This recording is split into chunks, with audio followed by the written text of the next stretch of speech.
কুমিল্লার আলোচিত তনু হত্যার ১০ বছর পর প্রথমবার এক সন্দেহভাজনকে গ্রেফতার করা হয়েছে। গ্রেফতার সাবেক সিনিয়র ওয়ারেন্ট অফিসার হাফিজুর রহমানকে ৩ দিনের রিমান্ড দিয়েছেন আদালত। বিকেলে কুমিল্লা সদর আমলি আদালত ১-এর সিনিয়র জুডিশিয়াল ম্যাজিস্ট্রেট মোমিনুল হক এ আদেশ দেন। পিবিআই আসামিকে আদালতে হাজির করে রিমান্ড আবেদন করলে শুনানি শেষে আদালত তার রিমান্ড মঞ্জুর করেন।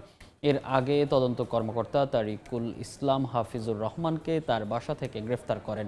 গত ৬ এপ্রিল মামলার তদন্ত কর্মকর্তা ৩ সন্দেহভাজনের ডিএনএ নমুনা ক্রস ম্যাচের অনুমতি চান। তারা হলেন sergeant Zahid, warrant officer Hafizur Rahman এবং সৈনিক শাহিনুল আলম। আদালত সূত্র জানায়, বহুল আলোচিত এই মামলায় এখন পর্যন্ত ৮০টি শুনানির দিন নির্ধারণ হয়েছে। গত এক দশকে ৪টি সংস্থার ৭ জন কর্মকর্তা মামলার তদন্ত করেছেন।